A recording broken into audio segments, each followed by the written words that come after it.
We are back with the Croc man, guys, Mr. Ethan himself. How's it going, my man? Good. Cool. So we're going to dive straight into this one. Another fresh new OP04 Croc profile. Let's take it away, eh? Alrighty. So this is the deck profile that I ran this Friday that won the first WA locals tournament. Still working on the numbers, so there probably will be updates and stuff throughout the week that I'm going to be working on, but this is the one that I won Friday with. Yep.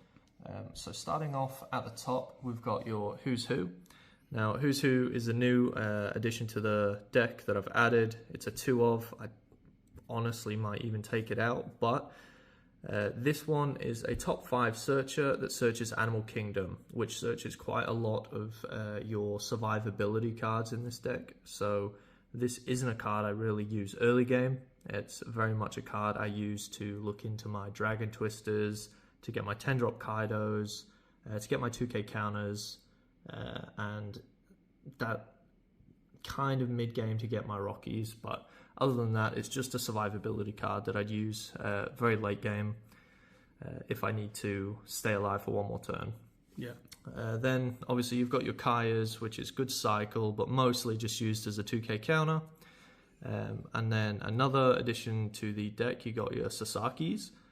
This card's actually very useful and helped me a lot during the games that I did play, especially against the Queen, because I needed to reshuffle to get all of my red rocks to then bottom deck all of their 9s, stuff like that, to stop their engine from working.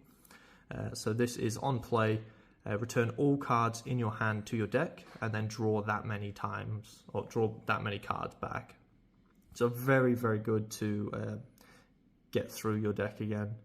Other than that, amazing 2k counter. Ulti, very good against your lore matchups with all your weenies and stuff like that. You've got your Zoros and your lores that just hate this card, so most of the time I mull for this. I've only got it as a 3-of because it's only really that useful against those type of matchups, I've found personally, but still a very, very good card in addition to the deck. 1 Don when attacking, bottom deck at 2 cost, or bounce it. And then we've got your staple, obviously, blocker, Doflamingo, 3 cost, rearrange top 5. Yeah. The amount of times that I actually swing with this card is pretty much doubled since set 3. So very, very useful card and highly recommend getting it if you don't already have it.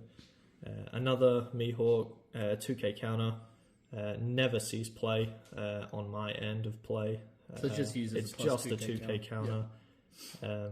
And it's been a 2k counter since set 1, in my opinion. Over here, we've got our Boas. Boa is a great card for a hand replenishment. Obviously, on block or attack, draw a card. Other than that, just a great blocker in general. Moving over to our mid game, we've got our Rookie, or Rocky, however you want to say it. 5 cost 7. It's great because it can be searched with Who's Who, so it's a very good mid game threat that they definitely need to get rid of. And it's a very awkward number to swing at because no one really wants to invest 4 Don for me to pitch 2 cards to get to it. So it's very sticky and a big threat that it needs to be dealt with. Because if they're not dealt with quickly, then that's when they're followed up by your Soga Kings, your Draco Mihawks, and your Kaidos, which then the Rookie becomes literally like forgotten about, and then everyone focuses onto these cards here.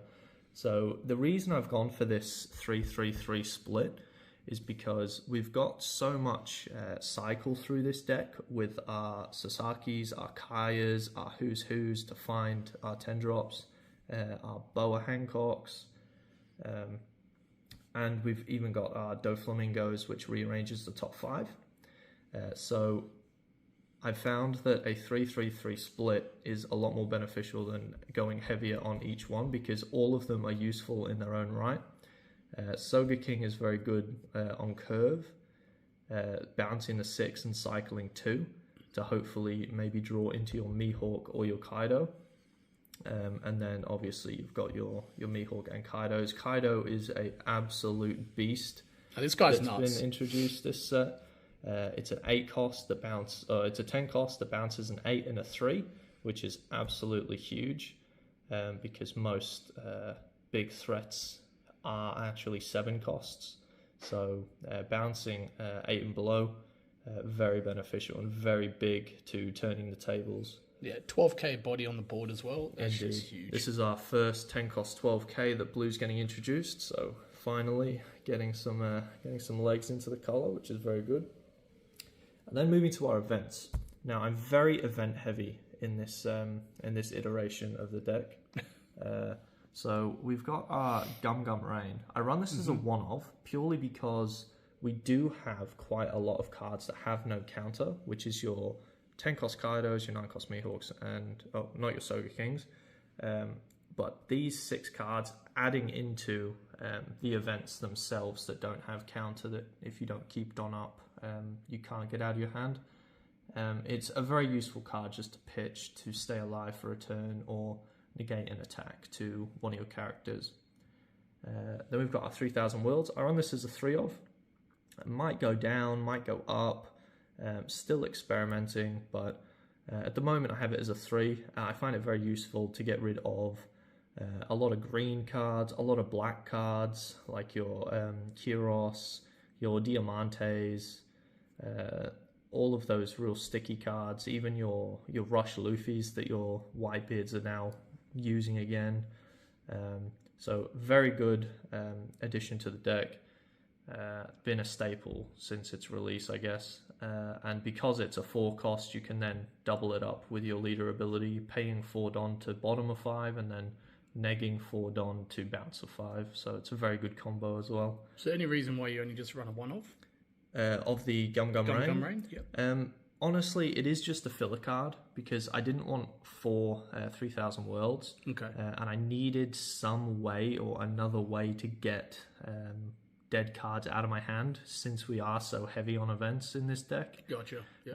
So I feel it's quite the good card to add to the deck just as a filler.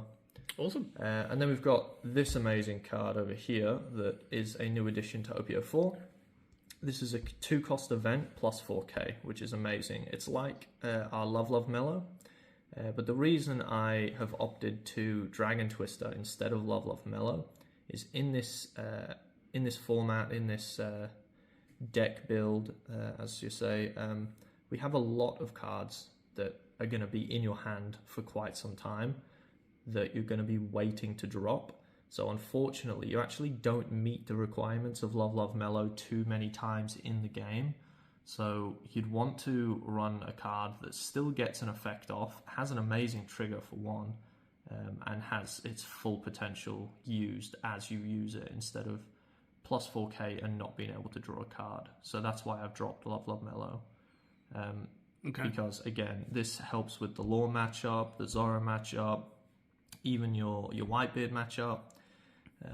It just gets rid of a 1 cost, which is amazing. To have all those utilities just bottom decked. And the trigger is bounce a 6 cost, so it's very, very good. And then we've got best event now introduced into blue, in my opinion, which is Gum Gum Red Rock, which is active main, bottom decker character. Doesn't have a specific cost or anything like that, just bottom decker character. So now blue can hold its own against colors like yellow, colors like purple that have their 10 drops, and even colors like green now, where you can just bottom deck the 8 drop kid instead of having to fight for your life for it. Yeah. But yeah, this card, absolute grace. So that's why awesome. I run my Kayas, my Sasakis, my Doflamingos, my Soga Kings, so I can then cycle out through to the Gum Gum Red Rocks because it can't be searched by Who's Who. Who's Who, again, is only for your plus 4k events, your Kaidos, all of your Animal Kingdom cards that are just survivability, which give you counter and counter events. But other than that, I think that may be it. Yep, and the deck's been running good. The deck has been running quite smoothly. It does, it again, the cards that were added into this set really helped with the yellow matchup, but again, you're not going to have a very good time versing it. You have to be playing really well, and you have to know the matchups.